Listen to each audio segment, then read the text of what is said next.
सरायरंजन में पटना पूर्णिया एक्सप्रेसवे के बदले गए रूट को लेकर विवाद लगातार बढ़ता जा रहा है। समाज सेवी कुणाल कुमार ने उप मुख्यमंत्री विजय कुमार चौधरी पर गंभीर आरोप लगाए हैं। कुणाल कुमार ने दावा किया है कि विजय चौधरी ने अपने रिश्तेदारों की जमीन बचाने के लिए रूट को बदल दिया है, जिससे केएसआर कॉलेज और कई सारे जो घर जो हैं प्रभावित होंगे। इसको लेकर समाज सेवी कुणाल कुमार सरायरंजन से पटना तक पद यात्रा करेंगे। क्या कुछ कह रहे कुणाल कुमार प्रेस कॉन्फ्रेंस करके, वो सुनिए। हमारा जो मुद्दा है सरायरंजन समस्तीपुर जिले में, जहां कर्पूरी ठाकुर जहां से मुख्यमंत्री बने थे, उस जिले में सरायरंजन एक विधानसभा है, सरायरंजन एक ब्लॉक है। वहां 1981 में एक कॉलेज स्थापित हुआ था, केएसआर कॉलेज। उस समय कॉलेज की स्थापना की गई थी जब शिक्षा का कोई महत्व नहीं समझा जाता था और किसी केएसआर कॉलेज की स्थापना उस समय की गई थी। अभी कथित तौर पे ये आरोप लग रहा है कि माननीय उप मुख्यमंत्री अपने संबंधी को बचाने की जमीन को बचाने के लिए पटना पूर्णिया ग्रीनफील्ड एक्सप्रेसवे का अलाइनमेंट चेंज करवाया है, और इसे अलाइनमेंट चेंज होने की वजह से केएसआर कॉलेज का अस्तित्व खत्म हो रहा है, केएसआर कॉलेज समाप्त हो रहा है। उनके इस तानाशाही रवैये और काम के खिलाफ हम संभवतः बिहार के इतिहास में पहली बार सरायरंजन से चलकर पैदल यात्रा निकाल रहे हैं पटना तक। ये पैदल यात्रा 16 अगस्त दिन में 8 बजे केएसआर कॉलेज के प्रांगण से शुरू होगी और संभवतः 18 या 19 तारीख को हम पटना पहुंचेंगे और हम यहाँ माननीय मुख्यमंत्री, हम माननीय नेता प्रतिपक्ष श्री तेजस्वी यादव और महामहिम राज्यपाल से मिलने की कोशिश करेंगे और वहाँ हम अपना मेमोरेंडम देंगे, जिसमें हमारा स्पष्ट मांग होगा। पहले आप एसआईटी का गठन करवा कर आप इस बात की जांच कर लें कि एक संवैधानिक पद पर बैठा हुआ उप मुख्यमंत्री किस तरीके से अपने राजनीतिक प्रभाव का इस्तेमाल करते हुए अलाइनमेंट चेंज करवाता है। इसमें कितनी सत्यता है, जो सरेआम चर्चा चल रही है, इसकी जांच करा ली जाए कि ये आरोप सत्य है या गलत है। और दूसरी बात, जो सर्वे पहले हुआ था एनएचआई का, उस सर्वे के हिसाब से सड़क बननी चाहिए, जिससे जो कॉलेज टूटने की बात आ रही है, कॉलेज नहीं टूटेगी। और इसमें हम आपको सिलसिलेवार ढंग से बता रहे हैं। 4 मई 2025 को सबसे पहले मैंने इसके लिए विरोध किया था।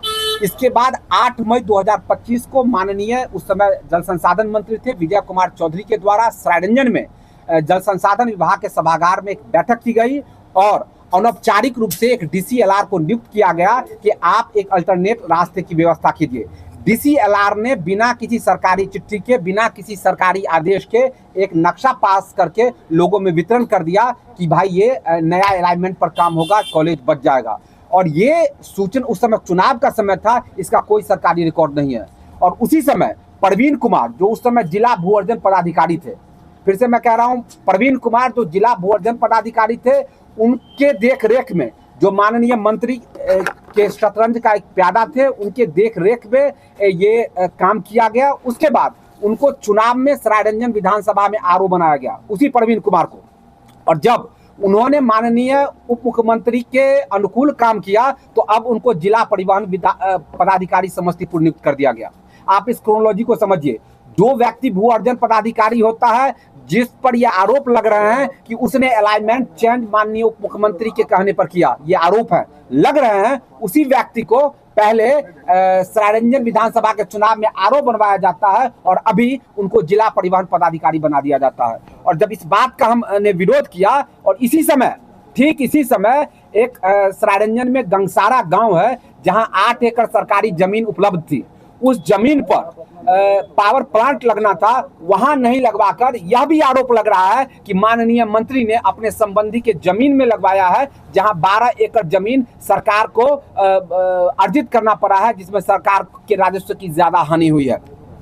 इस संदर्भ में लगातार हम आंदोलन करते रहे हैं। जब अभी मैं आपके सामने बात कर रहा हूं, इस समय हमारे कार्यकर्ता मुसरी घराड़ी में सड़क जाम कर रहे हैं। अभी हमारे कार्यकर्ता समस्तीपुर मुसरी घराड़ी में सड़क जाम कर रहे हैं और हम आप लोगों के माध्यम से बिहार के तमाम लोग जो सामाजिक और राजनीतिक सरोकार को रखने वाले लोग हैं, उनको हम आमंत्रित करने आए हैं और उनको हम बताने आए हैं कि केएसआर को बचा लीजिए। केएसआर का बचना पूरे समस्तीपुर ही नहीं, पूरे मिथिलांचल के संस्कृति और शैक्षणिक सभ्यता को बचाने जैसा है। और ये पद यात्रा संभवतः बिहार के इतिहास में पहली बार होगा कि कोई व्यक्ति, कोई सामाजिक कार्यकर्ता का जत्था किसी जिला मुख्यालय से चलकर और राजधानी आएगा और अपने मुख्यमंत्री से, नेता प्रतिपक्ष से और महामहिम राज्यपाल से मिलकर और वह मांग करेगा कि जो पहला सर्वे था NHI का उस पर रहे। इस बीच में इंडियन एक्सप्रेस ने एक खबर छापी थी जिस पर काफी बवाल हुआ था। उसके बाद मैंने NHI के पदाधिकारियों से बात किया कि भाई आपने जो स्पष्टीकरण जारी किया है ये तो गलत है। ठीक मेरे बात करने के 1 घंटा के बाद NHI ने अपने स्पष्टीकरण को अपने ट्विटर अकाउंट से और सभी सोशल मीडिया से विड्रॉल कर लिया। मैं आपको ये बात स्पष्ट तौर पर कहना चाहता हूँ कि आज कोई बड़ी से बड़ी घटना हो जाती है, NHI की कान पर जू नहीं देखता है। और आखिर क्या बात हो गया कि एक बार इंडियन एक्सप्रेस ने खबर छापी और 24 घंटा के अंदर में NHI को स्पष्टीकरण देना पड़ गया। इसकी वजह यही है कि उस पर भी राजनीतिक दबाव है और राजनीतिक दबाव में NHI काम कर रही है। ये हमारा मुद्दा है। इसका प्रेस नोट आप लोग को दे दिया गया है। कोई भी आपके पास सवाल हो इसे संदर्भित आप पूछ सकते हैं, मैं जवाब देने के लिए उत्सुक हूँ। कॉलेज का जो इंटरमीडिएट का बिल्डिंग है वो समाप्त हो रहा है, कॉलेज का ग्राउंड समाप्त हो रहा है, कॉलेज के स्नातक का जो बिल्डिंग है वो समाप्त नहीं हो रहा है। लेकिन NHI का जो ग्रीन फील्ड का रेगुलेशन 1956 3CDE कहता है, वो कहता है कि जहां ग्रीन फील्ड का निर्माण होगा उसके 70 मीटर के दायरे में, यानी 210 फीट के दायरे में कोई भी व्यावसायिक कार्य नहीं होगा। इसका मतलब है कि अगर ग्राउंड से निकल रहा है तो आज न कल वो मुख्य बिल्डिंग भी समाप्त होगा और इंटरमीडिएट का मुख्य बिल्डिंग भी समाप्त हो रहा है। नाम तो बताइए, नाम तो लीजिए उप मुख्यमंत्री का। मैं तो सीधे तौर पर कह रहा हूँ, पूरे सरेआम सरायरंजन में इस बात की चर्चा हो रही है जो कथित तौर पर इसमें माननीय उप मुख्यमंत्री विजय कुमार चौधरी के संबंधी की जमीन जा रही थी, जिसको बचाने के लिए उन्होंने अलाइनमेंट को चेंज कराया है। ये मैं नहीं, पूरा सरायरंजन, पूरा समस्तीपुर दबे जवान नहीं खुले आम चर्चा कर रहा है। इस बात के लिए मैं मांग करता हूं कि आप SIT, रिटायर्ड हाई कोर्ट के जज के नेतृत्व में आप SIT का गठन कीजिए और दूध का दूध और पानी का पानी कीजिए कि क्या सही में माननीय उप मुख्यमंत्री विजय कुमार चौधरी के रिश्तेदार की जमीन इससे प्रभावित हो रही थी या नहीं। इस बात की भी जांच होनी चाहिए स्पष्ट तौर पर कि कोई संवैधानिक पद पर बैठा हुआ व्यक्ति किस तरीके से अपने राजनीतिक पद का इस्तेमाल करते हुए और NHI के रूट का अलाइनमेंट चेंज करवा देती है, जिससे 1981 में स्थापित KSR कॉलेज बर्बाद हो रहा है, टूटने की कगार पर है। आप जिस ग्रीनफील्ड एक्सप्रेसवे की बात कर रहे हैं उसका तो नोटिफिकेशन पहले ही हो चुका था NHI के द्वारा। मैं फिर कह रहा हूं कि मैं ही नहीं, पूरे सरायरंजन के लोग किसी भी विकास कार्य का इस्तकबाल करते हैं, स्वागत करते हैं। विकास कार्य होना चाहिए और ग्रीन फील्ड भी होना चाहिए, लेकिन इसमें जो टेक्निकल आरोप लग रहे हैं कि जो पहला सर्वे हुआ था उस पहले सर्वे पर रूट बनना चाहिए। अगर पहले सर्वे पर रोड बनता है तो ना तो किसी गरीब गुरबा का घर जाएगा और ना ही KSR कॉलेज टूटेगा। लेकिन चूंकि उसमें कहा जा रहा है कि कथित तौर पर माननीय उप मुख्यमंत्री के रिश्तेदार की भूमि आ रही थी, उसको बचाने के लिए दोबारा सर्वे करके और अलाइनमेंट को चेंज किया। क्योंकि आप सरायरंजन से है तो आपको कोई आंकड़ा है कि विजय कुमार चौधरी जी के कितने परिवार लोग वहाँ पर रहते हैं और कौन से घर के उनके परिवार के सदस्यों के? उनका घर नहीं है सरायरंजन, उनका घर उजियारपुर विधानसभा में क्योंटा में है। हम कह रहे हैं उनके संबंधी का, और इसका जी उनके संबंधियों का कह रहे हैं कि स्पष्ट तौर पे इंडियन एक्सप्रेस ने भी इस खबर को छापा है।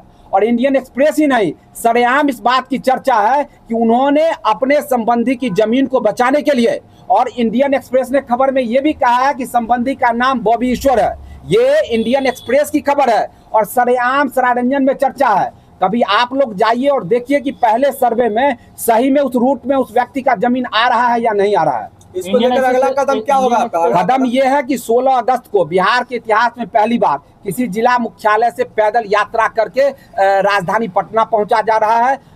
हम पूरे सरायरंजन वासियों की तरफ से हम आ रहे हैं और माननीय मुख्यमंत्री, माननीय नेता प्रतिपक्ष और महामहिम राज्यपाल से मिलेंगे और वहां हम अपना मेमोरेंडम देंगे। और हम तब तक इस बात के लिए डटे रहेंगे जब तक कि इसकी स्वतंत्र निष्पक्ष जांच कराकर और पूर्व जो सर्वे किया गया था अलाइनमेंट को वहां नहीं पहुंचा जाता। एक्सप्रेस की जो खबर है उसमें यह भी है कि जब उनसे पूछा गया तो वो बोले कि जो नया वाला रूट में बन रहा है उसमें थोड़ा जमीन भी आ रहा है मेरे परिवार वाला का। तो ये भी आप मानते हैं कि इसमें थोड़ा आ रहा है तो पहले वाले में ज्यादा आ रहा था? अब ये तो आप खुद जवाब दे रहे हैं, खुद वो जवाब दे रहे हैं।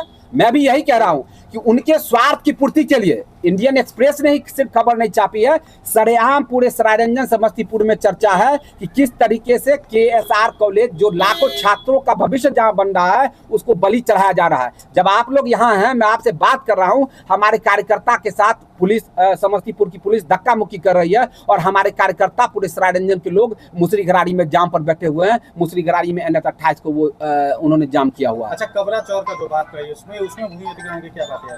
कबरा चौर में सबसे पहले सरायरंजन में पावर प्लांट लगना था। वो पावर प्लांट के लिए गंगसारा में 8 एकड़ जमीन बिहार सरकार की उपलब्ध थी।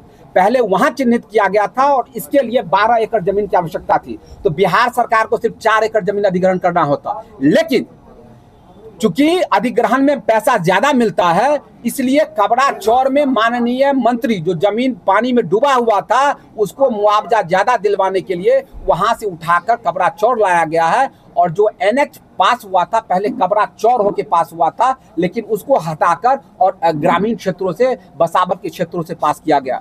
जो NHI का अधिनियम 1956 है वो स्पष्ट कहता है कि जहां सबसे ज्यादा बसावट हो उधर से रास्ता नहीं निकलेगा, जहां सबसे कम बसावट हो, चौर हो, चांचर हो, उधर से सड़क निकलेगी, ताकि सरकार पर भी राजस्व का कम बोझ पड़ेगा और लोगों को भी कम परेशानी होगी। लेकिन इसमें जो NHI की मार्गदर्शिका 1956 है उसका भी स्पष्ट उल्लंघन किया गया है और कहा जा रहा है कि कथित तौर पर माननीय उप मुख्यमंत्री के इशारे पर सारा कुछ हुआ है। हम इसके लिए स्पष्ट जांच की मांग करते हैं कि हाई कोर्ट के किसी रिटायर्ड जस्टिस से आप स्वतंत्र SIT का गठन करवा दीजिए और जांच करके दूध का दूध और पानी का पानी करवाइए कि क्या सही में उस अलाइनमेंट में माननीय मंत्री के किसी संबंधी का जमीन आ रहा था या नहीं। और साथ ही KSR को आप बकस दीजिए, KSR को मत तोड़िए। KSR को तोड़ना पूरे मिथिलांचल के सांस्कृतिक और शैक्षणिक परंपरा को तोड़ना है और हम नहीं होने देंगे। इसके लिए हम मरने के लिए तैयार हैं, इसके लिए किसी भी कीमत को चुकाने के लिए हम तैयार हैं।